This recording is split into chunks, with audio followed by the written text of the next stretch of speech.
Apakah kalau kita sudah pulih dari GERD dan kita lost pola makan kita ya, apakah bisa kambuh lagi?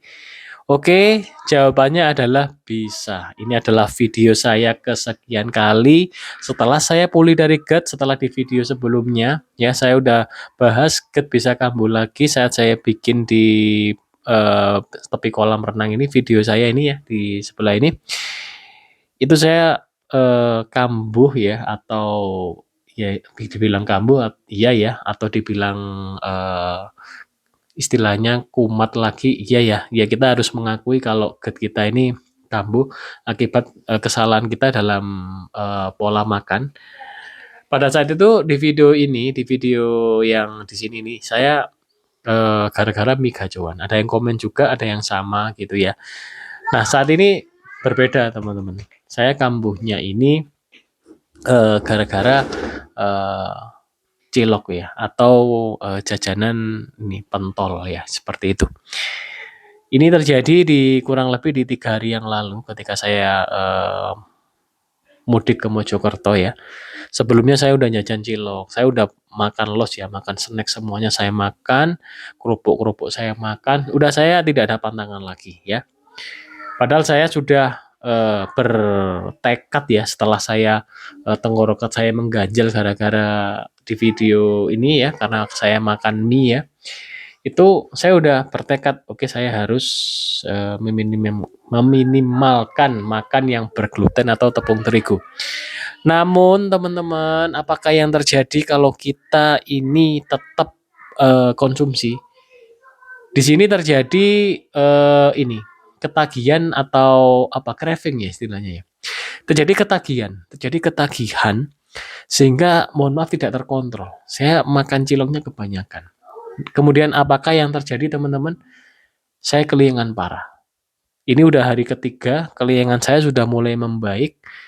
Ketika saya kelingan, saya langsung stop. Segala jenis makanan bergluten, segala jenis makanan kedelai, segala jenis produk susu stop.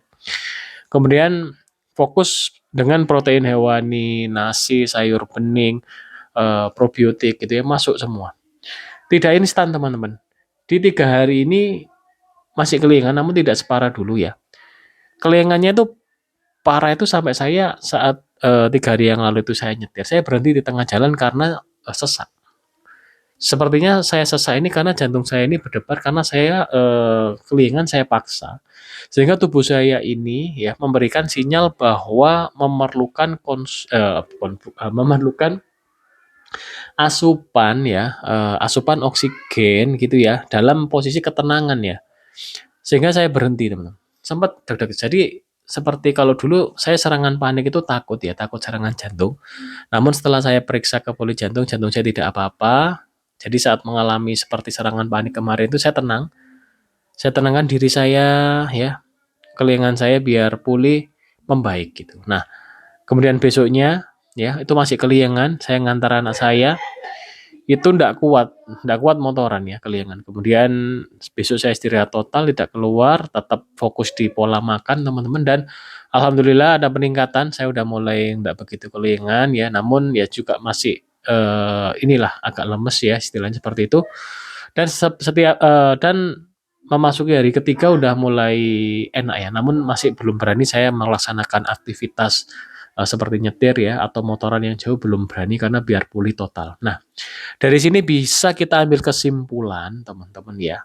Saya pejuang GERD ya, pernah mengalami GERD ya, itu udah sampai ke tahap memiliki GERD. Dan yang saya alami kemarin, akibat pola makan saya masih mengkonsumsi gluten ya. Terjadi ini, apa namanya, intoleransi atau apa ya. Pokoknya kesensitifan di tubuh saya yang menolak untuk gluten itu masuk. Jadi gluten itu ya sangat berefek sekali kepada usus halus saya gitu ya.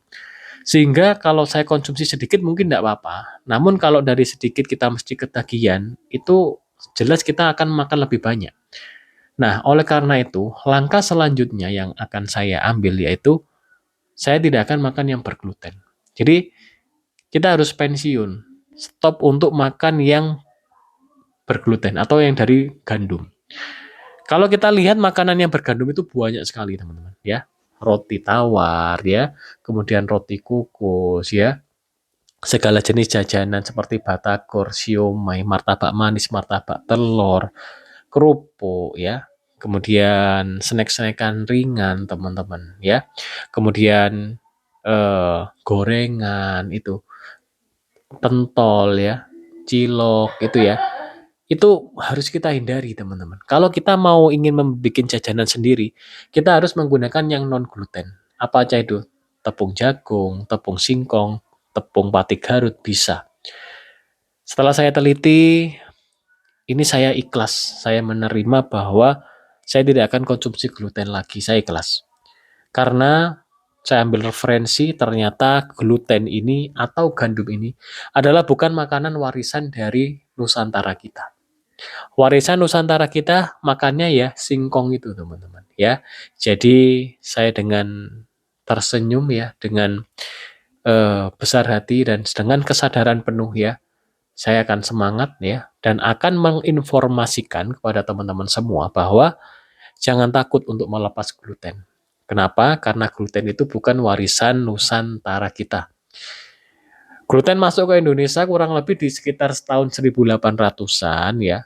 Kemudian secara resmi dijadikan ketahanan pangan ya di Indonesia sekitar tahun 1960-an, entah 1968, pokoknya sekitar tahun 1960-an. Gandum ya dijadikan ketahanan pakan dalam arti dia menjadi salah satu kebutuhan pokok di Nusantara. Sampai saat ini bisa kita lihat teman-teman ya, berbagai jenis makanan bertepung terigu ya, bertepung terigu yang dari gandum itu sangat-sangat menjamur. Begitu mudah kita temui ya. Sehingga teman-teman ya, sekarang ini banyak, bukan banyak ya, banyak. Kalau bilang banyak itu udah sangat banyak. Banyak sekali dari teman-teman kita yang mengalami keluhan seputar pencernaan. Baik itu GERD, baik itu gastritis, baik itu leaky gut, baik itu tiga-tiganya terjadi semua.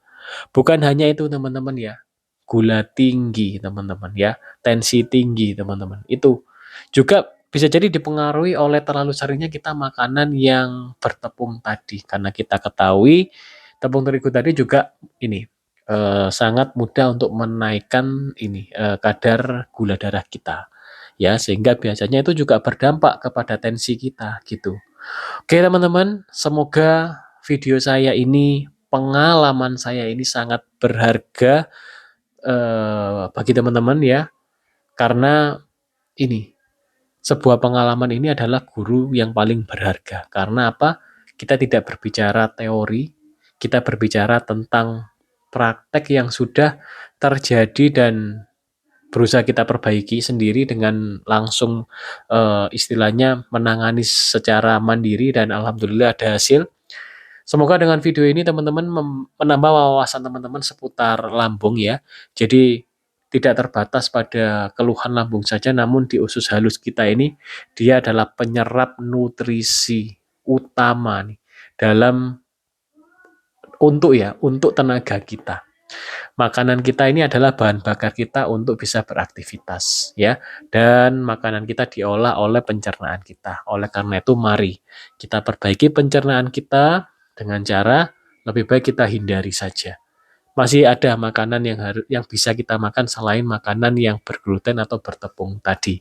Oke, teman-teman, sekian dari saya. Terima kasih sudah menyimak video ini sampai habis dan mohon maaf apabila ada salah kata. Jangan lupa untuk like dan subscribe-nya untuk mendukung channel ini untuk memberikan manfaat bagi teman-teman kita yang mungkin mengalami keluhan seputar lambung. Oke, teman-teman, kita jumpa lagi di video berikutnya. Sekian dari saya. Wassalamualaikum warahmatullahi wabarakatuh. Salam sejahtera bagi kita semua.